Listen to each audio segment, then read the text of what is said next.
Hi there, students, and welcome to Crazy Nurse RN channel. I'm Crystal Merducanes, nurse educator, teaching fundamentals of nursing practice.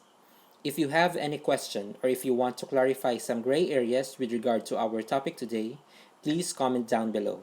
I'll be glad to read your comments and answer your questions. Also, if you want to suggest any topic or content for our next videos, please write them below.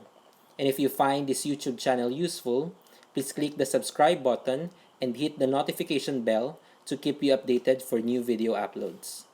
Please do not forget to check the description below for additional inputs and some clarifications with regard to this lecture video. Also, I would like to take this opportunity to express my gratitude to those who subscribed, liked, and commented on my videos. With all my heart, I sincerely appreciate you guys.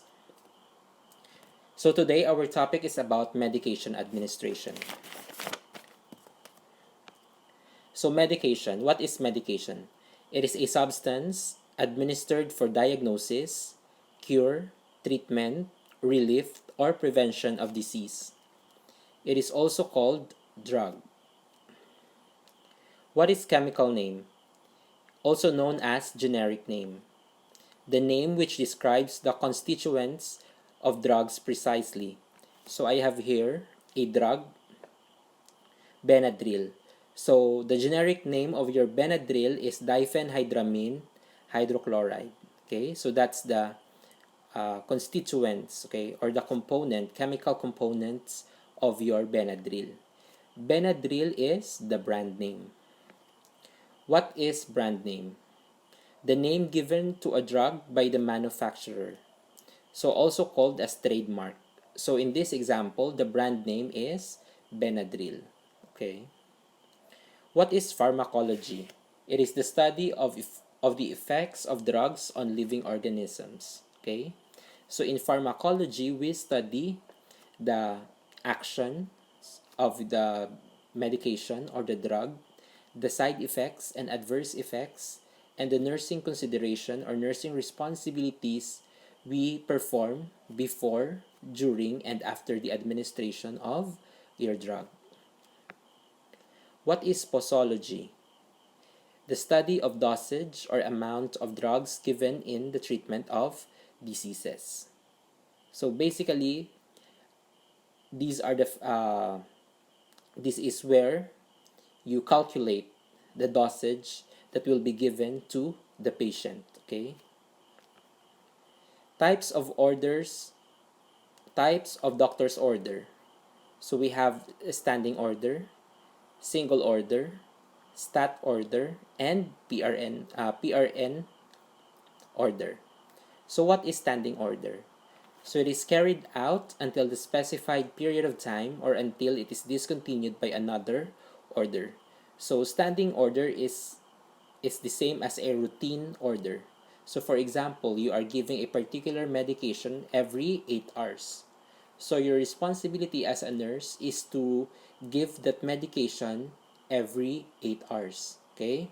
Until such time that it will be changed or modified by the doctor. Okay? So if it is not yet modified or changed by the doctor, so you have to continue giving it to the patient based on the specified frequency, okay, of the order. We also have single order. It is carried out for one time only. Okay, so when we say single order, it is given one time only. Okay. We also have stat order. Okay, it is carried out at once or immediately. So it is the same as your single order. However, your stat order is given immediately because it is an emergency drug. Okay, it is needed by your patient now. Okay, so you have to give it, and it is classified as a stat order. We also have PRN order. It is carried out as the patient requires. Okay, so for example, if the patient experiences pain, okay, so you have the PRN order made by the doctor that every time the patient experiences pain, you as a nurse are authorized to give the medication, okay, based on your assessment, okay. So that is your PRN order, okay. What are the parts of legal doctor's order? So we have the name of the patient, the date and time, name of the drug, dose of the drug, route of administration, time or frequency, signature of the physicians. Okay? So remember, these elements should be present in the doctor's order. Okay? When the doctor orders a medication, you should check all the data. All the data should be there. Okay? If not, you ask the doctor. If you are in doubt of the order, you should not administer it. You have to clarify the order, okay, before carrying it out. Okay, let's now proceed to principles in administering medication. So first, we have to observe the 10 rights of drug administration. So we have here, nurses should make sure that they observe the 10 rights of drug administration. We have the right drug, the right patient, right dose, right route, time and frequency, right documentation, right history and assessment, right drug approach and right to refuse, right drug to drug interaction and evaluation, education and information. Okay. We also have practice asepsis. Okay. Infection control. You have to practice that one. Nurses who administer medications are responsible for their own actions. Be knowledgeable about the medication that you administer. So nurses never administer an unfamiliar medication. Okay? So if you are in doubt or if you are not sure of the order or it's new to you, you don't know how to administer this medication, you have to clarify, you have to ask. Okay? So never administer the medication. Okay? Keep narcotics in locked place. So very important that you secure these narcotics because these are highly addictive. Okay, you have to secure it in a locked place, okay, or drawer in the nurse's station. Use only medications that are clearly labeled containers. Relabeling of drugs is the responsibility of the pharmacist. Return liquid that are cloudy in color to the pharmacy. So anything that you notice unusual in the drug or in the medication, you should return it to the pharmacy. Before administering the medication, you have to identify the client correctly. Do not leave the medication at the bedside. Okay? The nurse who prepares the drug administers it. Okay? If the client vomits after taking the medications, report this to the nurse in charge or to the physician. Pre-operative medications, these are medications given before the operation or before the surgery, are usually discontinued during the post-operative period unless ordered to be continued. Okay, so you should take note of that. When the medication is omitted for any reason, record the fact together with the reason. Okay, honesty is the best policy. Okay, so if you forgot or if the patient omitted or if you omitted to give the medication on the specified time, you have to record it and make sure to put the reason why you have omitted or why you missed to give that medication. When the medication error is made, report immediately to the nurse in charge and physician, okay? So that if ever there is an antidote, the doctor or the nurse could give that to the patient to counter effect, okay, the wrong medication that you have given.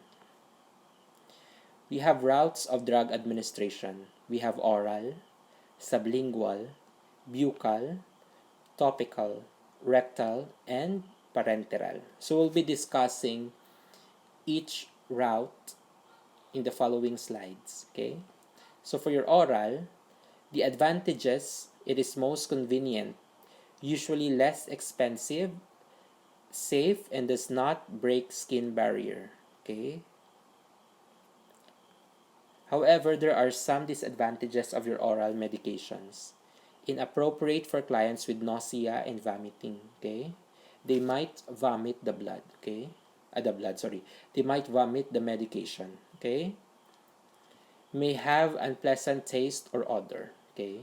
There are some oral medications, tablets, capsule, that are not pleasant. Okay. In terms of their taste. Inappropriate if client can't swallow or if gastrointestinal tract has reduced motility. So if there is problem in terms of the digestive function of your patient, so oral medications are not intended for those cases. Okay. Discolor the teeth. Okay. Irritate gastric mucosa and aspirated by seriously ill patient. Okay. So these are the disadvantages of your oral medications. Drug forms of oral administration. So we have solid. These are your tablet, capsule, pill, and powder. Okay, these are the solid form of your oral medications.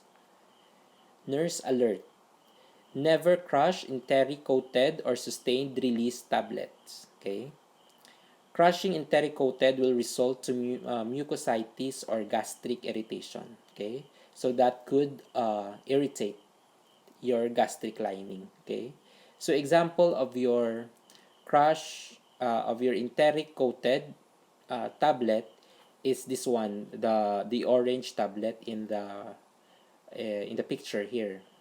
Okay. Crushing sustained release medication will result to higher than expected initial level of medications and a shorter than expected duration of action. So an example of your sustained release medication is this blue one. Okay, this blue tablet here. Okay, so if you crush your sustained release medication, it would give you a higher than expected initial action, okay, of that medication. Okay, so you have to remember those things. We also have liquid, okay, such as your syrup, suspension, emulsion, and elixir. Okay, so these are the liquid forms of your oral medications. Okay, for your syrup, we have your sugar-based liquid medication. Usually, these are medications for cough. Okay, so these are syrup. Okay, sugar-based liquid medication. We also have suspension, water-based liquid medication. So you have to shake the bottle before you use the medication to properly mix it. Okay, so every time you take a suspension liquid form of oral medication, you have to shake it first. Okay. We also have your emulsion. So it is oil-based liquid medication. Okay. So you will see the consistency of this medication. It's like an oil. Okay. Example of this is your lactulose, your Dolax. Okay. These are your laxatives. Okay. So oil-based liquid medication. We also have your elixir. Okay. Alcohol-based liquid medication.